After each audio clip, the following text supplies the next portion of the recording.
Hello and welcome back to the Peak Endurance Podcast. I'm your host, Ron Tate, and with me is Isabel Tate, your other host. yes, and Now, would you believe there has been editing? stop smirking. Because Ron stuffed up the intro and he deleted it. I, I, I don't get that luxury. I no, because the ability to turn it on and off is on my side. Yeah. So, um, No, but when I stuff it up, you're just like, no, let's soldier on.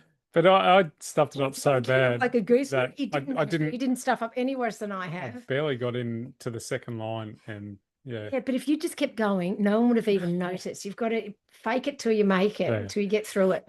Can you, because you've stuffed around, sorry, you've got crap up on the screen, just clicks. Anyway, yeah. thank you.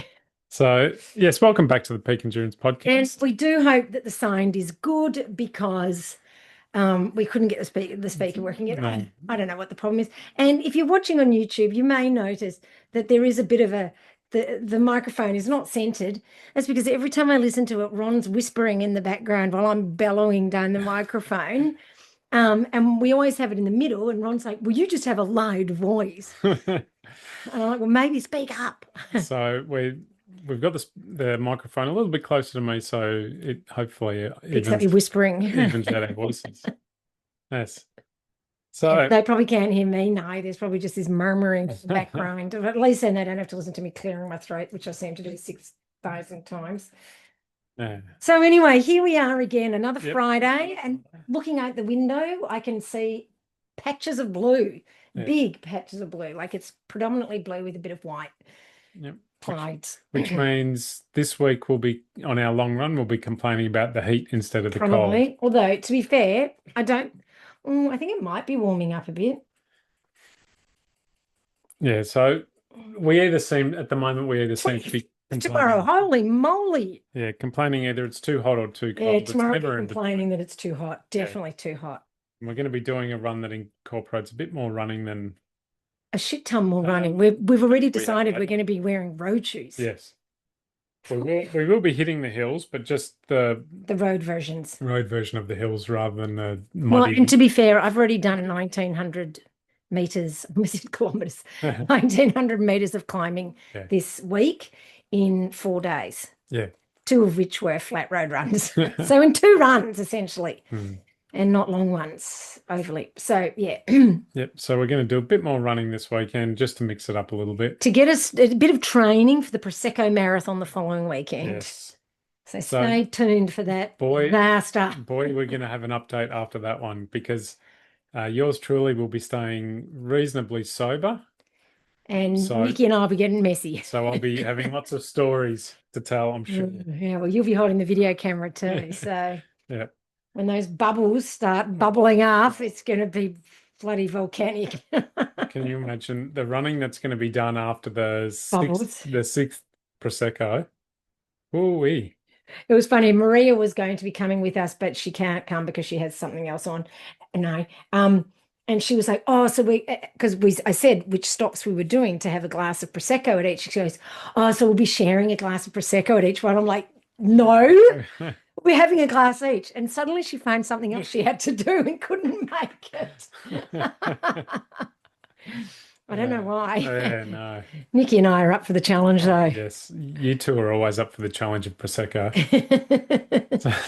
It should be a blast, But literally and figuratively. But we spoke about it and we figured that at least one of us should stay reasonably sober. I didn't think so, but that was your idea. I think that was Yeah. you just being a big fat Particularly as biker. we get closer to the city, I think. You're gonna fight off all the bad guys, are you? Oh, I'm thinking more about traffic, Oh, running out okay. into traffic than than Yeah, people itself. I didn't think about that one. Yeah. So, Yeah. yeah, running along with, several, granted it'll be over a few hours, but with, Yeah, I mean, seriously. And I, we'll be eating as well. Like, yeah, that's not going to be my only source of calories, yeah. surely. So, Eventually, yes, if I'm feeling sick enough, though. yeah. So, yeah, watch this space. It'll be amusing if nothing else. If nothing else. And we will be creating a video. When I say we, I. Yeah. I've been paying for the software for about 3 or 4 months now, and Still haven't used it. I thought, oh, if I pay for the software, it'll make me do all the videos. But I've been too busy, all right? Like I am super busy. I have a lot of athletes, and I am, I give personal service to each one of them. So I'm busy. Yeah. And that's my excuse, and I'm sticking to it. Yes. Yes, you go with that. Yes, thank you. Yeah, so So updates. What your updates. update been? Oh, my update. Not much other than the fact that I've just spent several $100s on my car. Several hundred, as in nearly 800. Yeah. Getting the air conditioning fixed in time for summer. So it's been broken. The air conditioning hasn't really worked for a couple of years now. Much to my Yes, which yeah, I hear about every time we get in the oh, car and on really? a Do you though? yes. So I finally got that fixed. Took 2 days and yeah, several $100s, but it's fixed, hopefully. And yeah, so It's a thrilling update, that Ron. was my Thanks for update. sharing. Yeah. That's awesome. I thought you were going to give us a running update because we're a running podcast, but you go. Are we though? Because we tend to get quite distracted. But we generally get distracted by running. So anyway, I'll talk about me, seeing as you're Yeah. fucking boring. Sorry. Anyway, I went for a run and I went and ran up in the hills on Wednesday and I wanted to get lots of vert in. And I did 21 Ks or something and 1,200 meters of vert. So it was a killer. And it was funny because I parked the car at the childcare centre where when we're not running from home. And I ran up the road and I swear to God, within 1 meter of hitting the trails, I fell and rolled my ankles super bad. So like it was this steep section. And it was a steep section and I knew it was tricky. So I thought, I'll go this other way that looks a little less tricky. And that's where I rolled my Yeah. ankle, of course. And and I was watching my feet because I was watching where I was putting my feet, obviously, but there was heaps of leaves. So I fell in a hole. That's what caused me to roll the ankle. So I was watching my feet when I did it. And I tell you what, the angle that my foot was compared to my shin, like the arch of my foot nearly touched my side of my calf. I was like, for sure, that's got to be broken because no ankle should bend like that. And I just collapsed down onto the ground and I was in so much pain. And I was sitting there going, and I'm thinking, God, I sound like I'm doing Lamar's, like I'm about to have a baby. Same concept. Yeah, no, Ron has learnt this, that when I don't make a sign, that means I'm in a lot of pain, doesn't it? When you first met me, you thought, oh, that meant I was okay, Yeah, didn't you? because when you're running along and you trip or something, I can, I'm normally like, oh, yeah. fuck. Yeah. So rather than, me turning around every 5 minutes saying, are you okay? Yeah. I've learned that if you make a noise, then you're fine. Yeah, that's right. But when you suddenly go quiet, Yes. No, and just so people understand where I think this comes from, is in Scientology. In case people don't know, I was brought up in Scientology. So in Scientology, let's get deep in the weeds here. And just letting you know that as a Scientologist, we had, not that I am anymore, a whole different language. I was about to say it's like being in a cult, and because it was, where you have a whole different language, which was another one of many reasons why I didn't fit in with other people as a child, was because I spoke like a different language and not just my accent, like the Scientology language. And part of Scientology belief is that when you experience great pain, when you have an accident or something, if you make a lot of noise, that creates an engram, hence another language. which is like a spot on your track, which is, oh God, it's so hard to speak. What was the word they used to call non-Scientologists? Not muggles, but it was something else. It was similar to muggles. And what it does is it causes a memory, let's say, but like a block memory on your bank. It's right, which is like your it's the part of you. I've forgotten. There's another word for bank. Anyway, it's like the negative thing that remembers all the bad things that's happened to you, and then that gets triggered when people talk about being triggered, like so then if I screamed and carried on and that creates this engram that then if something like that happens to me again, even though I haven't fallen and hurt my ankle, suddenly my ankle will start hurting. And that's because of the engram, not because of what's actually happening to me in the moment, but because of bad things that have happened to me in my past. Just like when, certain memories come back to you, you'll feel the experience again, right? Yeah. So, and I'm not saying I do that deliberately not to make noise when I'm in pain, but I think it is it's just what I do. Like Yeah. even when I in childbirth, I didn't make a sound, right? Yeah. Which is surprising. You think me of all people would scream and yell And and swear. swear, but no, I was completely silent. And it wasn't that I was doing that deliberately.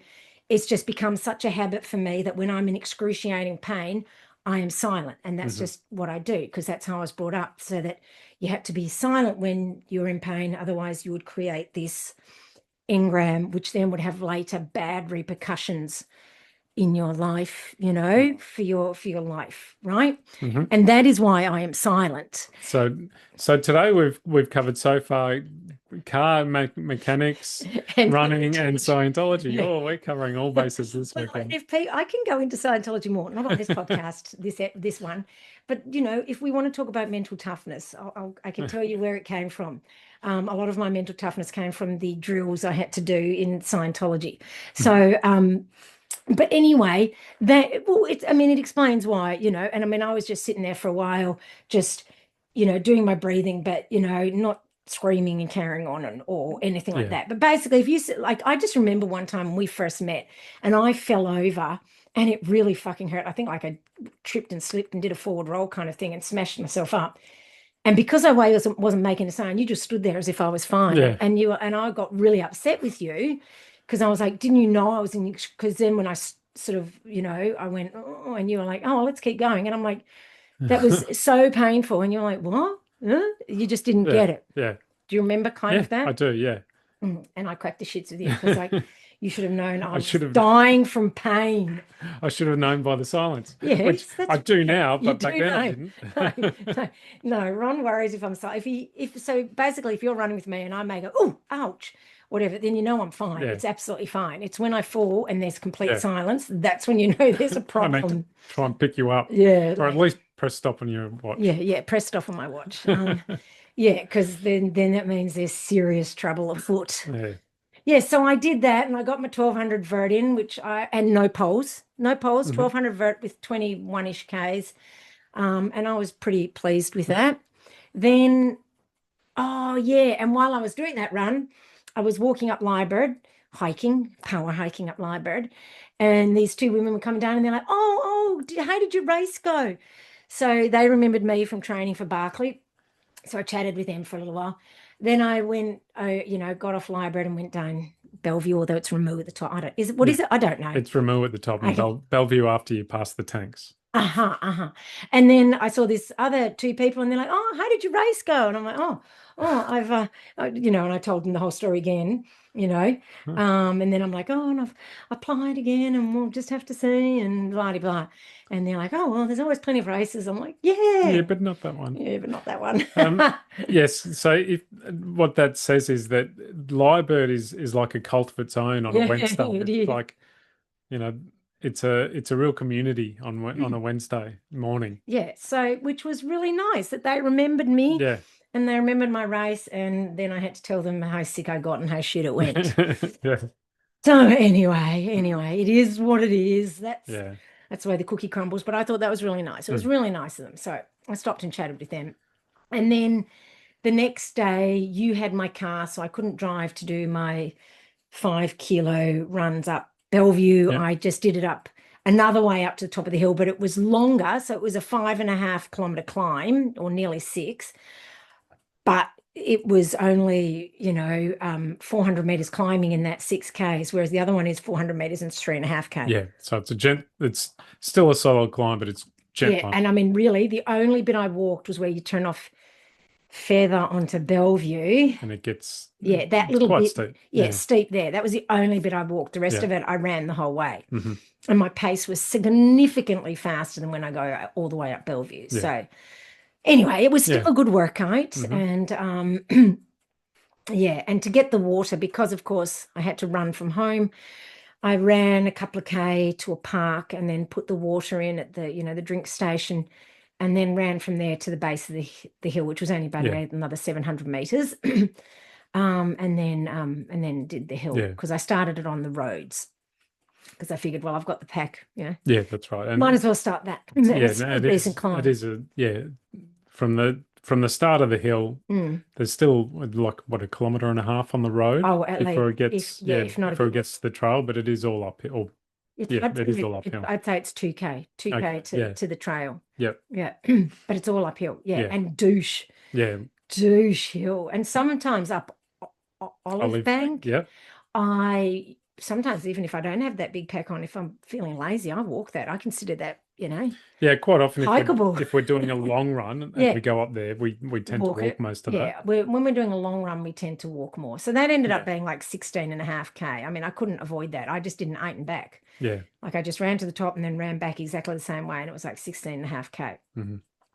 So yeah, so and then other than that, I've done, a road run today. And oh yes, after my epiphany last week that I haven't been eating enough for these 3 days, I've eaten heaps more these last 3 days. And today's run, although hard because my legs were tired after 1,900 meters of climbing in 2 days, I didn't feel shit like I normally do. I didn't feel like death warmed up and, I actually felt fine. I just felt like tired, heavy legs. So I ran slow because my legs were tired, but I didn't run slow because I wanted to die. Yeah. So Yep. that was a win. Yep. And we'll be having a good pasta feed tonight. Yeah, So yeah. hopefully, We have lots, and yeah. I've eaten lots today. Um, Hmm. yeah. So So tomorrow's run will be interesting to see how you feel energy wise after actually yeah, carb loading properly. loading properly And then I've got more training to do tomorrow afternoon because Nikki and I and some of the other girls were meeting up for some Yes, drinks. but that you're training the Prosecco. I'm training for the Prosecco marathon tomorrow afternoon. After training for running, I'll be training for drinking. Yeah. I probably won't drink that much, although I did just see a message from Maria coming up saying, "Are you getting Ron to drop you off?" So the answer for that is probably yes. Well, safety first, Ron. In Victoria, we're all about Yes, if safety. the question needs to be asked, then the answer is probably yes. Well, I'm very paranoid. I don't like to drink and drive. Like I'm always scared to have more than 2 glasses Yeah. because when you're fit, those sorts of things hit you more, especially, well, just when you're fit, it tends to. Mhm. I don't know. Yeah. Anyway, that's my belief, and I just get so nervous because I don't want to get busted. No one wants to get busted. Nah. Not for drink driving. Not only is it not a good thing to do, No. but the penalties for it are Oh, quite severe. I So wouldn't know. I yeah. wouldn't know, but I don't want to find out, Yeah. quite frankly. So yeah, so I probably will get you to drop me Yeah. off. Just to be sure, Yeah. So what are we talking about today? So today we're going to talk about active recovery versus passive recovery, what it means, when you should use it, and Either one. and what it does for you. Yep. Which either one does, because they're two different things. Yes. Okay. What did I say? What it does for you. Sorry. Yeah. What they do for you. Yes, thank you. Yes. Okay. We need to be precise with our language. We do. No, I did turn the heater on because I was fuzzing Yep. before, but can you turn it off now? Because I'm wearing a singlet top and I'm boiling, and I knew it would get warm, which is why I thought maybe you just unplug it. But anyway, okay, so active recovery versus passive recovery. Active recovery is low intensity movement that keeps the blood flowing. Think easy jog, walk. Well, not even easy jog. Actually, I'm going to say no. I did put that down, but I've decided no, because on your rest day, your complete rest day, you can do active recovery, which is walk, mobility work, a light spin on the bike, like super light. I personally like to do yoga as my active recovery.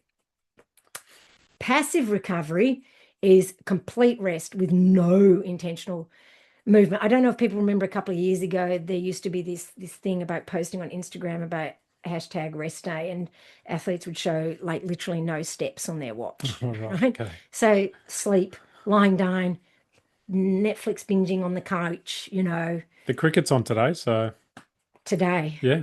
So Okay. bit of passive recovery for you for me, yeah. and for the athletes. Because it's so fucking boring, even for them.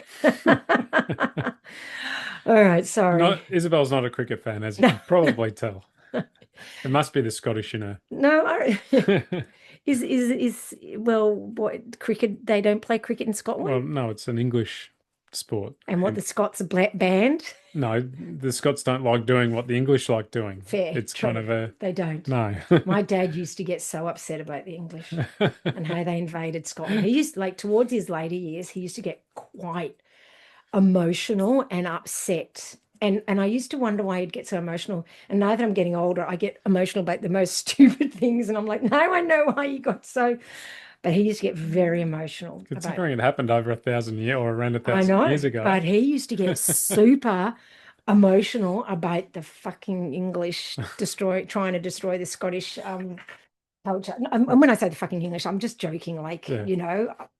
my sisters were born in England, so technically they're English. Um, so that's probably why. No. And That's where we went to England. I loved it there.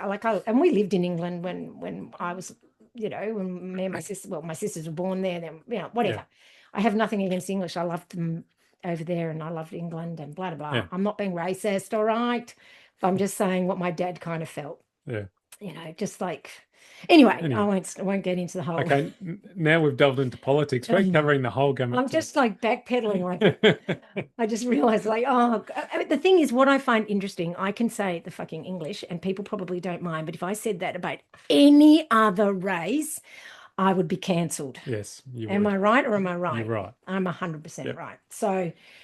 Luckily, the English with their stiff upper lip will take it on the chin. Take it on the chin. And know that I was just joking. Because they know they're assholes. No. No. Oh, no. Sorry. I didn't mean to say that. Oh my God. This song, I'll sing a song my dad used to play on the record player. The English are best. I wouldn't give tuppence for all of the rest. And they go through and make fun of all the different countries. And I think one of them, they make fun of the Scottish, and my dad used to laugh. Laugh. It was hilarious. That was those people, what are they called? Oh, the guy was in a wheelchair. Yes, we've watched it. These English comedians from back in the day, and we used to listen to them on the record player, and I find them hilarious, and we listened to some of them, and I still find them funny. Yeah, no, we did. We listened to them while we were in England, and you laughed and laughed. Oh. There's one other song, I'm a Gnu. I'm a Gnu.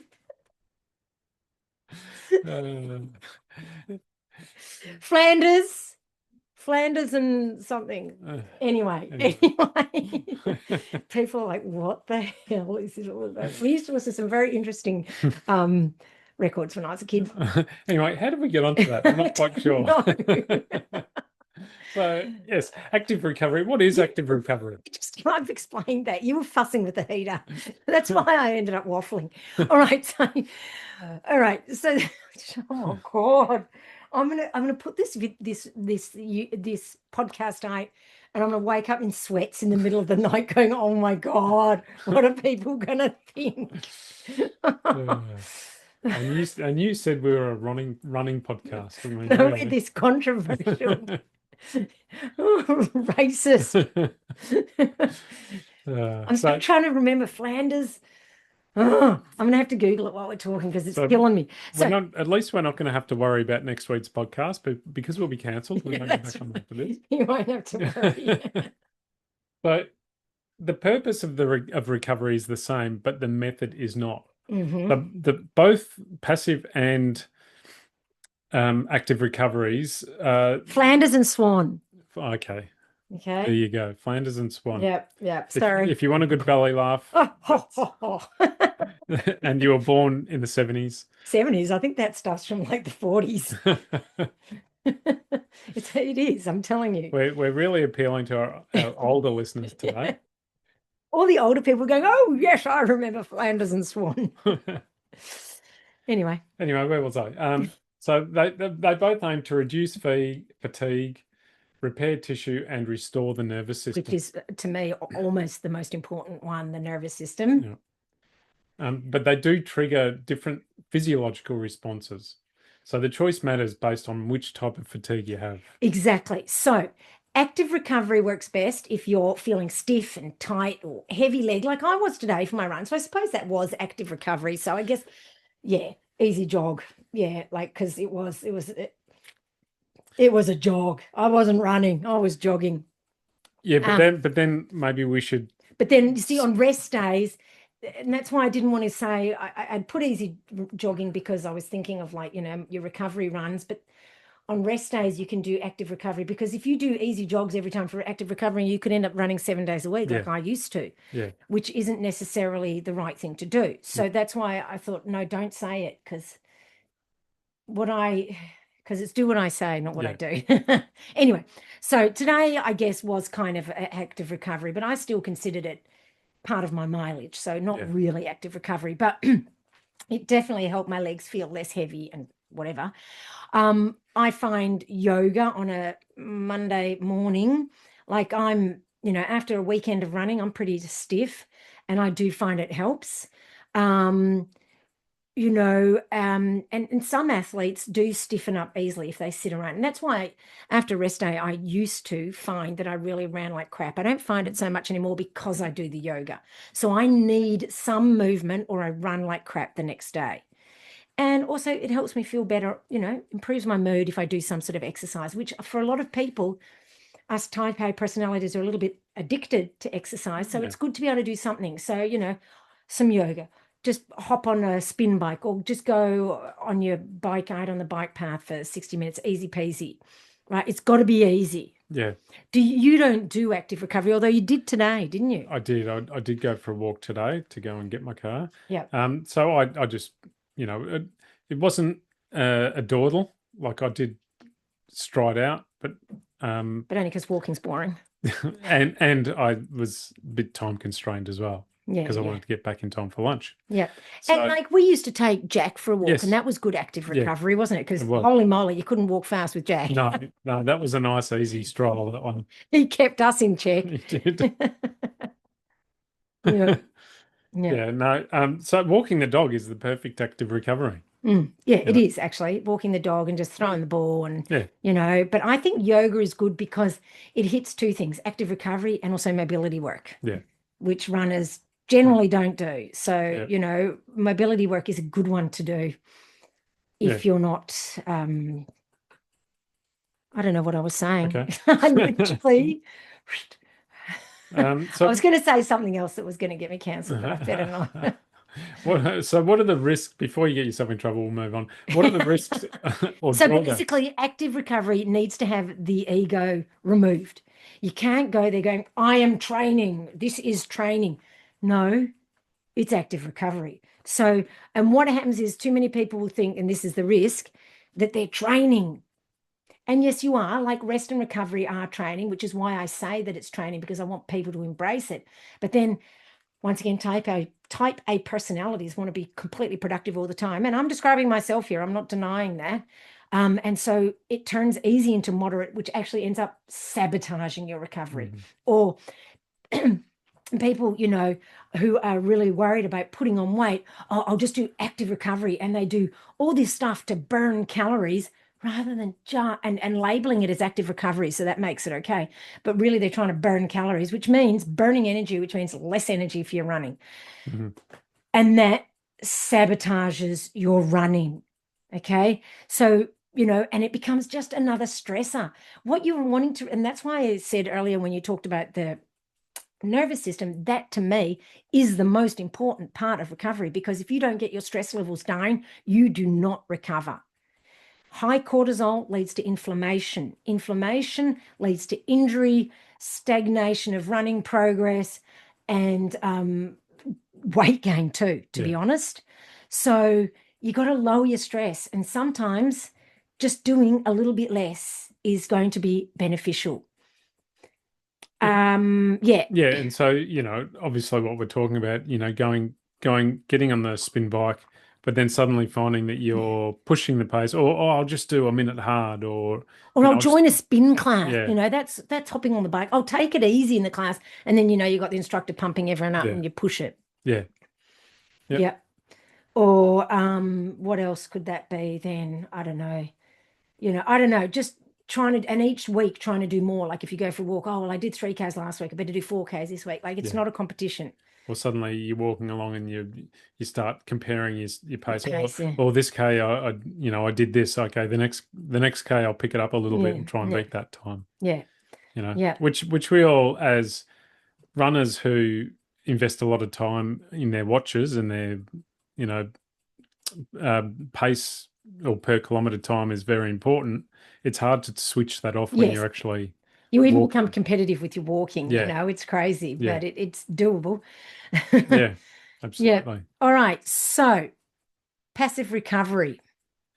When should we do passive recovery? And passive recovery, obviously, like I said, it's doing nothing. Yeah. So after a race, or particularly a big race, whether it's an ultra or a marathon Although, or to be any fair, goal race, it is still good to do some, like I put in walks for my athletes, but yeah, I did put that as a note. Like it is yeah, like you need to have, but I'll give them more rest days. You need to, maybe go for a walk, but then you'll have a few rest days even from the walk. yeah, So yes, yep, keep going. yeah. And after a long block of cumulative fatigue, so if you've done a block of 8 weeks Mm, mm. that has built up progressively, then And it's also, good to have and it. if you're feeling like it's been a bit too much, Yeah, yeah, yeah. When your sleep has been poor, so if you're not sleeping well for whatever reason, there's many reasons that mm, can, mm. that can affect your sleep. Um, if you're just tired and you're just dragging yourself around, not even just dragging yourself out the door, but dragging yourself around the house, Yes, yeah, that's a sign of, yeah, really being low on sleep.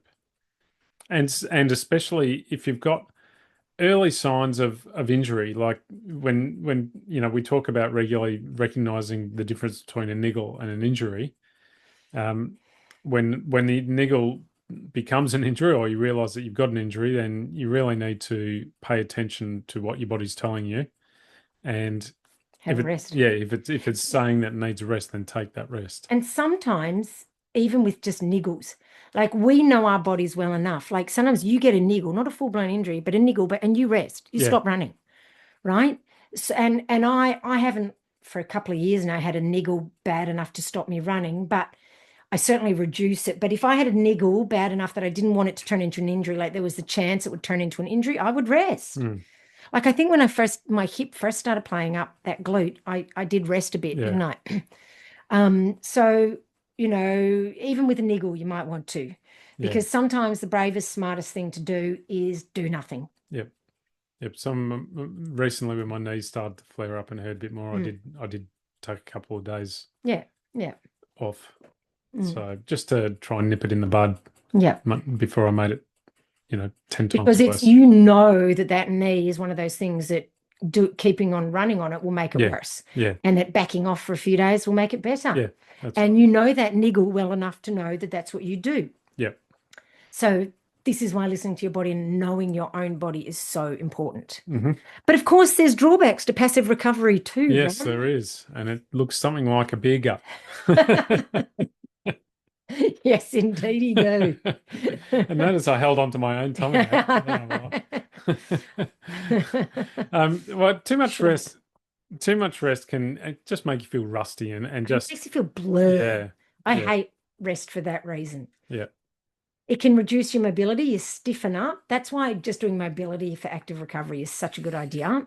And it doesn't flush the legs of circulation as effectively as walking or moderate, Yeah, you know, moderate exercise does get the yeah. blood moving.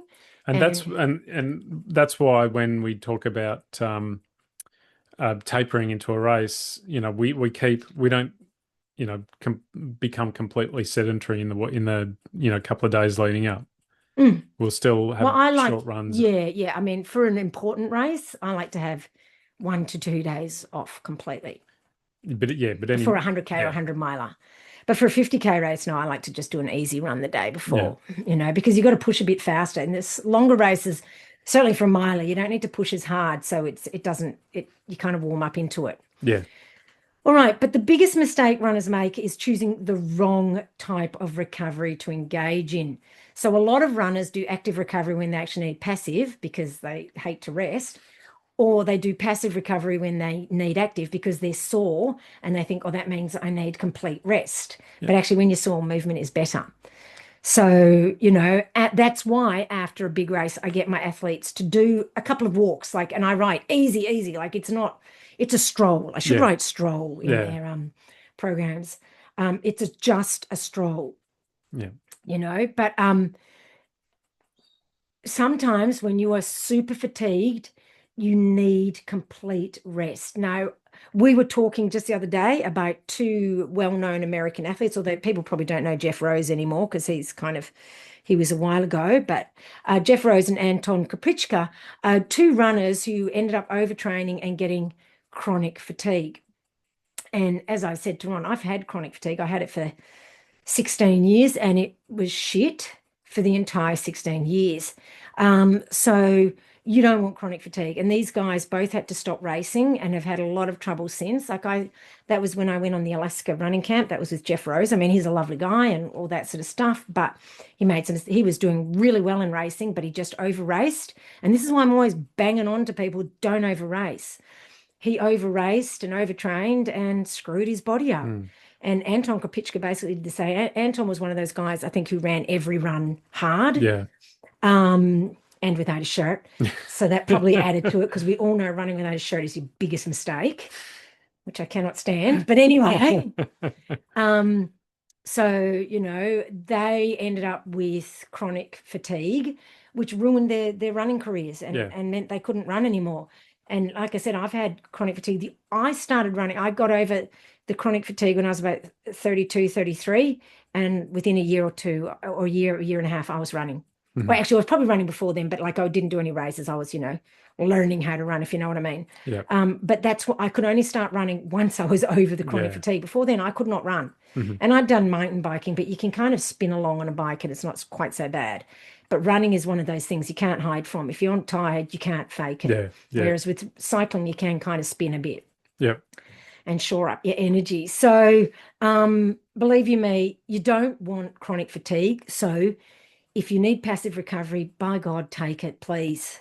Yeah. You have my permission as a coach, and I'm sure plenty of other coaches would give you permission to rest. But by the same token, you've got to be careful not to misread your body and go, oh, I'm tired, I'm not going to train, and then just never train. And then your training is rest. Because that can be another habit you can fall into. Yeah.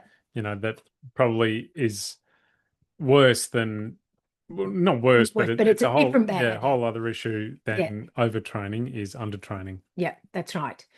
And then, but expecting the same results as training. Yeah. I mean, we all have those times when it's really easy to find an excuse not to get out. About it.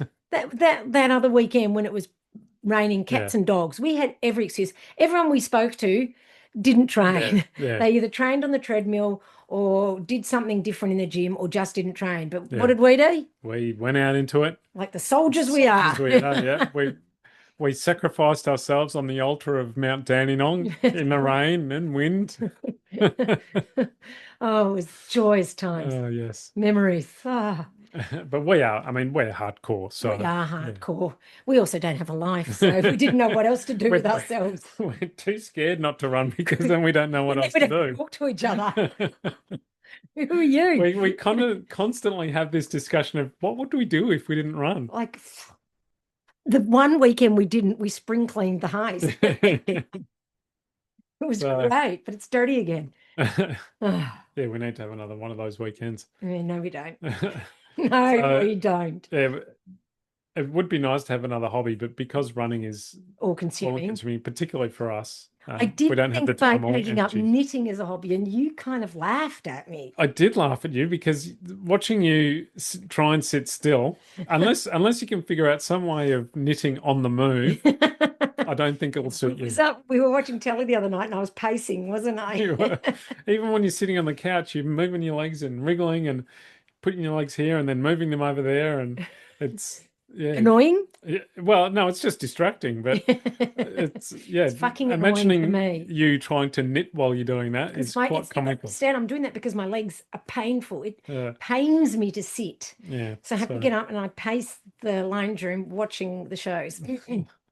It's so relaxing. Yes, it is. So yeah, I'm thinking maybe knitting's not for you. It looks like. Does it though?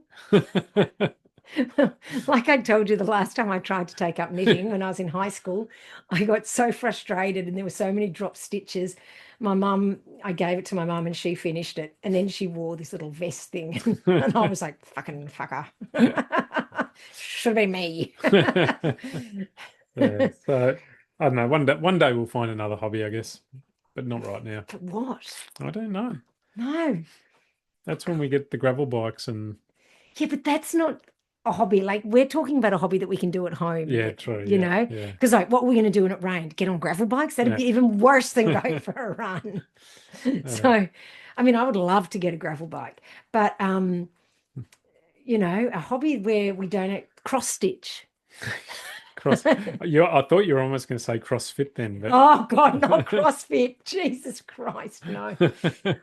I'd really do myself an injury. Alrighty, so basically, God, we just talk about us. We're so narcissistic, aren't what we? is our podcast? So Yeah, we can do what we want. yeah, So choose active recovery if your heart rate's not normal. Either it's too high or it's too low, because too low can be a sign actually of overtraining.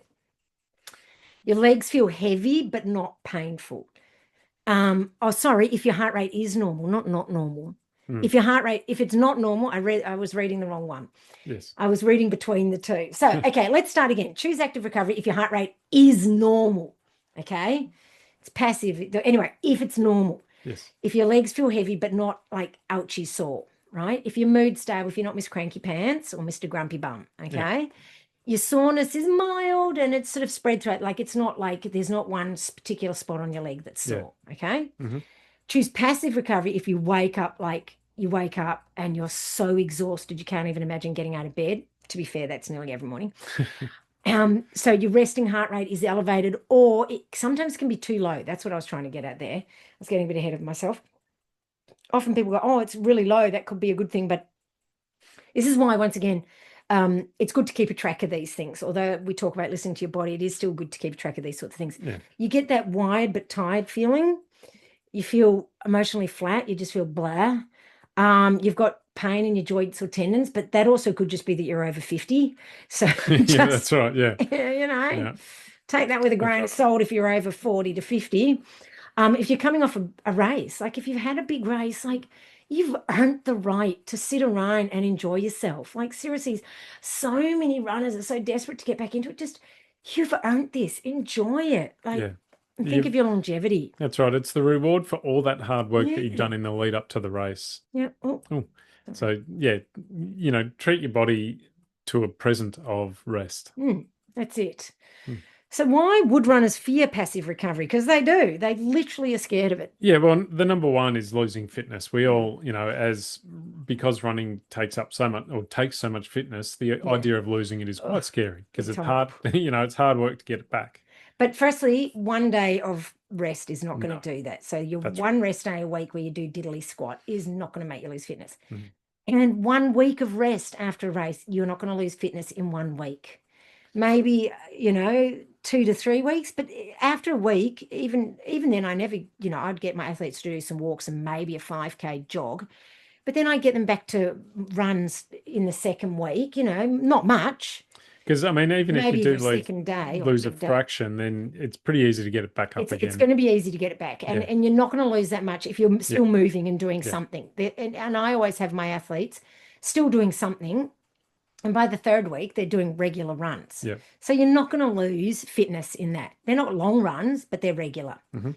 What's another one? What about the fear of weight gain? That is a big one, especially amongst women, but I do know men experience this too, that they fear that they're going to put on weight, especially because after a big race, you're super duper hungry. Yeah. And you're not hungry for the healthy food. No.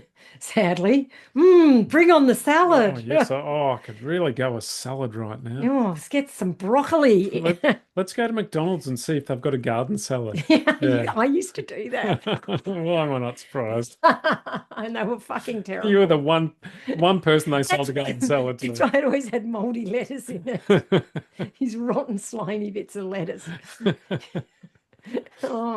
Anyway, and the fear of losing momentum, and I get that. that's why I give my athletes things to do. Like I'll say an easy bike ride or maybe a swim, going for a walk. And I actually put the walks in the plan and I expect them to do it because I think walking is good for you after a race. And, I get that loss of momentum because then it becomes a habit to sleep in because by God, it's so nice to sleep in and not train for a while that you go, actually, why do I train again? So I get that. Yeah. And the other thing to fight, that we're constantly fighting against is the culture of glorified hustle. All those Goggins style. influencer, Yeah. exercise influencers are Mm. all about going hard and, Hardcore. yeah. Yeah. And it's not good for you. It's not Sustainable. sustainable. You know, it's just, you know, it's great if you're a 22-year-old who has boundless amounts of energy and And no no injuries. responsibilities in Yeah, life. that's right. But But you know what? They still get injured. yeah, They still get injured. And, they probably get injured more because they have that, gung ho attitude. yeah. So fitness is actually built in recovery, not in training. You've got to understand that training breaks you down and recovery is where the fitness gains occur. When the body repairs and goes, oh, we better repair you stronger for the next training bout. But if you never allow that the body to fix you up so you're bigger and better, you just keep getting weakened and weakened and weakened and weakened till the point where the body goes, oh, I can't even hold this together, and the body Mm, breaks. yeah, So recovery is actually training. But this is where I said we've got to be careful that we don't go, I'm training every day. I'm just recovering yeah. every I'm day. I'm choosing to embrace the recovery side of training. Yes, that's right. So you've got to be careful. But by the same token, you can't go, well, I'm going to do my run this morning. Then I'm going to go for a walk. Then I'm going, for a 2 hour walk or an hour walk in my lunch break. Then I'm going to go to a spin class after work, then do weights and then do yoga. And then, I don't know, or 6 million other things. Yeah, Like, but then call the yoga active recovery yeah, and the because walk active yeah, recovery and the spin active recovery. They're not active recovery at that point. yeah, They are not recovery. no, no, that's right. So finding the right weekly balance is the key. So hence why you should have a coach because Yes, the coach looks at the overall that's right. And look, needs. to be fair, I'm a workhorse, so I can take a bigger load than most people, Yeah, right? certainly than me. Yes, If I tried to do the kilometers you do, I would break down. yeah, that's right. And I have athletes who can do a lot, who do, I said do, who do a lot of stuff. Such a Yet child. I am. That's what made me a good teacher. I can't say it without saying it. Who do a lot of activities, and their bodies can handle it. Some, not all of them. But I try to also keep it moderate. My job as a coach often is to rein people in and stop them doing too much Mhm. because either that or try to get them to do more. Yeah. It's I do have some athletes who do exactly the right amount, but that's one of my jobs is to stop people doing too much or to get them to do more. But getting to do more is almost easier than stopping them to do too much because Mhm. that's also a psychological thing rather than just a physical thing. Yeah. So you need to rest. You need to honor your body and appreciate the hard work that it puts in for you, that it does for you so that you can do this sport. And you need to respect that. And remember, it's a human body. And although, yes, we are all physiologically different, at the end of the day, we are all human bodies. You are not a machine. You are not so different from everyone else that you can do 10 times the amount of everyone else and get away with it. You're just not.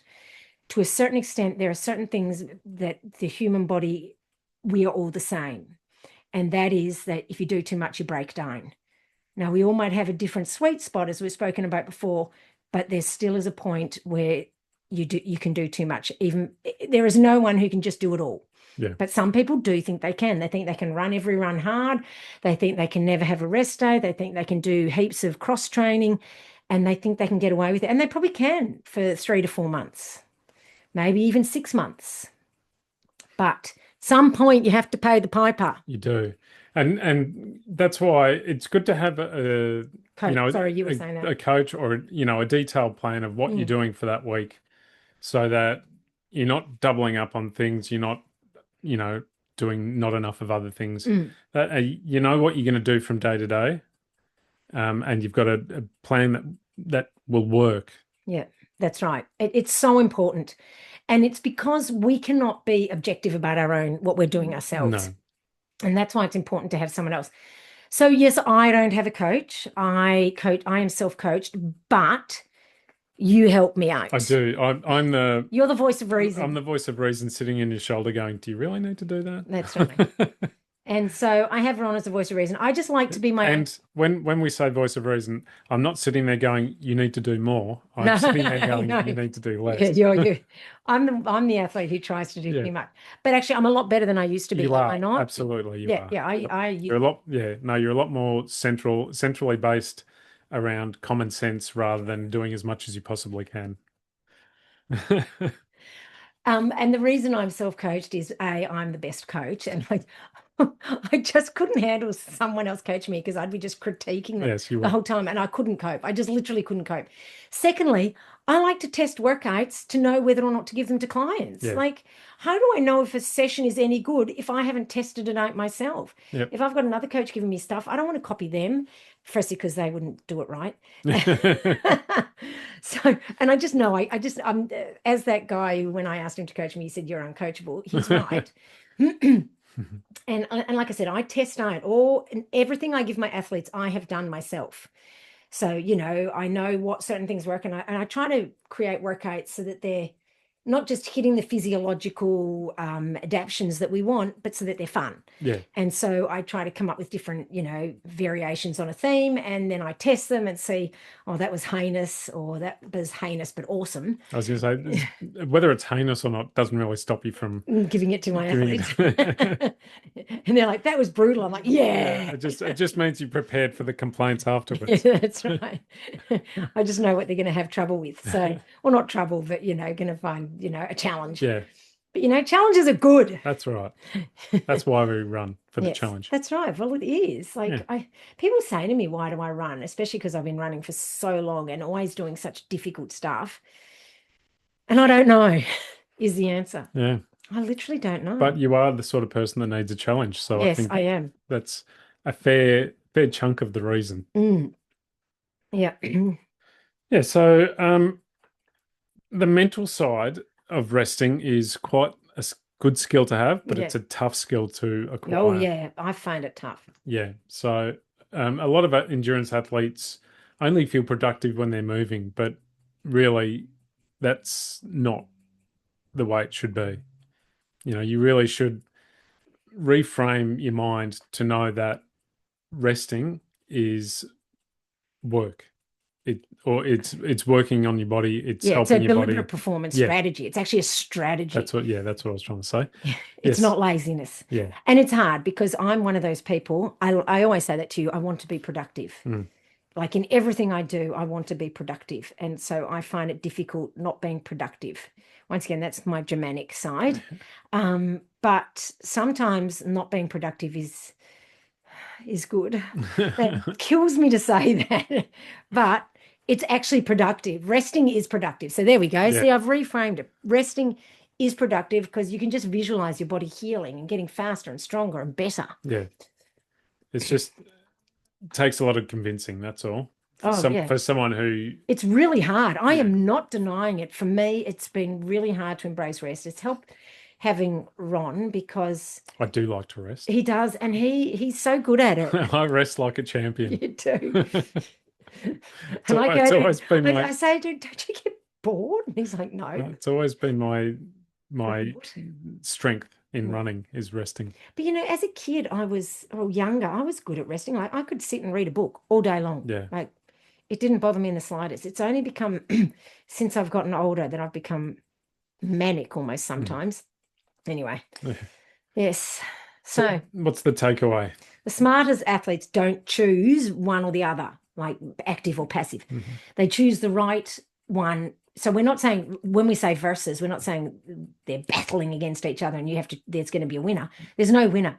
It's when to use them. Yeah. Okay. You choose the right approach for the right moment. Hmm. Sometimes passive, sometimes active. Who knows? Only you. Yeah. Or your coach, if you have really open communication with your coach. And that, yeah, it can change from time to time depending on what you've been doing, what you're Yeah, going to be that's right. doing. But if you are constantly moving and constantly exercising and constantly training and calling that active recovery, you're not recovering. No, Recovery is training. Training is literally not complete without it. no. Okay. So that is active recovery Yeah. and passive recovery. Yes. So Why you do one and why you should do the other. that's right. So I Indeed. hope you've learned something today. Yes. Um, And not just about the English. no, no, not just about the English I did have a and how question. wonderful they are. Now you're backpedaling. The English are fine. Like They seriously. are. My heritage, You're my heritage English. is English. Yeah, So you're English. yeah, that's right. Like, yes. Anyway, like I said, we could only say that about the English and get away with it. Yeah. I did have a question on YouTube from Kerry. She asked how many A race or how many goal races, Mhm. and in a year. And I said I like to only have 2 to 3 A races a year. And I personally believe, in regards to recovery, especially if you're trying to do 5 or 6 A races a year, well, I can tell you right now, 3 to 4 of them are not A No, races. that's They're right. going to end up B or C or possibly D because you're overtrained. Mhm. If you're just doing races for fun and you're just happy to rock up, come mid to back of the pack, then that is absolutely fine. I have nothing against it. We do a lot of races like Yeah, that, don't we we? do. Or we did for a while as well. But if you're actually saying the words that you want to improve and you want to move up through the pack, then you need to only choose 2 to 3 runs. Or if you're saying that you want to get better at racing and feel better and feel stronger and feel like you've given it your all, then you really only need 2 to 3 A races.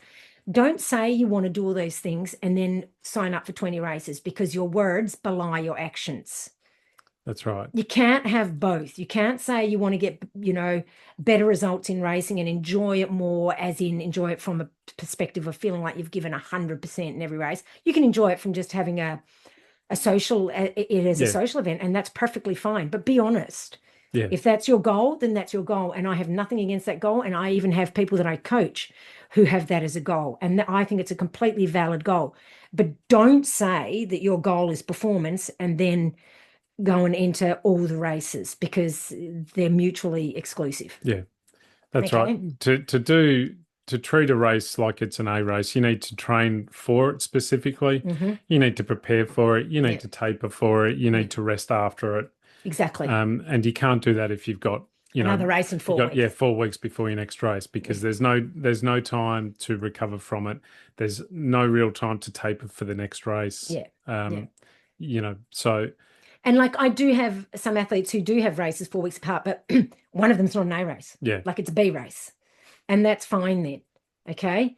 Because they are not going to get their ego caught up in it and race yeah, the B race. they You've got to be quite stupid, often yeah. they're treating that as a long run. A long training Yeah, run, yeah, which I think is a great idea. I think it's great because you're training the race experience, because long runs are great, but they don't really train the race experience. Whereas they're having a race 3 weeks, like, my first UTA, I did a 50K race 3 weeks out from the race, and it was great training because it was the race effect. It was also 50Ks, and it was great. Mm-hmm. So, but I wouldn't go less than 3 weeks. So yeah, 2 to 3 A races, and then really make sure you train 100% dedicated to them. Yeah. Yeah. So that is That's it. that. Anything else you want to discuss? No, I think Did we want to offend someone else? No, I think we've You covered sure? we've covered off the offence quite nicely, I think. Oh, golly. So if you weren't offended by this, please write a review and A positive one, please. A positive review, rate and review. If you've heard of Flanders and Swan, can you please send a message? There's also the hippopotamus song. Because That was a good one. until I met Isabel, I don't think I'd heard of them. No, So I don't think my you parents, definitely hadn't heard of them. or my dad was more the Bill Cosby type rather than the Well, than see, my father was old. and Spike Milligan. My dad likes Spike Milligan. Yeah. Well, my dad was in his 40s when I Yeah, was born. yeah. So, my dad was a lot older than Hmm. your dad. Yes, Your dad's still in his yeah, 70s and my dad would be in his late 90s by now, yeah, right? So that's a big age difference. yeah, So, um, yeah, yeah. yeah, completely different. So Flanders and Swan, if you've They heard are of them, funny. They are funny in funny, a time. old-fashioned Yes, way, but I still find them funny. yeah. I used to sit there guffawing with my dad. Yeah. I was such a dork. But anyway, you know. Anyway, so thanks for listening. If you've got this far through and haven't switched off in anger, um, thank, thanks for listening, and please tune in again next week. We'll try to When, offend a different yeah, demographic that's then. right. When we'll, Because normally I do the vegans. yeah, that's right. I've got off scot-free today. I know. Oh God. Who can we offend next week? I don't know. Yeah, We'll work on it. Give us yeah. ideas. Yes, if there's a particular, slice of society that you don't particularly like, then let us know, and we'll see what we can do. Oh my God. He's opened the floodgates. All right, and on that note, you'll maybe hear us again next week. Maybe not. We Maybe might not. never be seen again. That's right. We might That just would be a good we thing might just disappear. in embarrassment. Bye. Bye bye.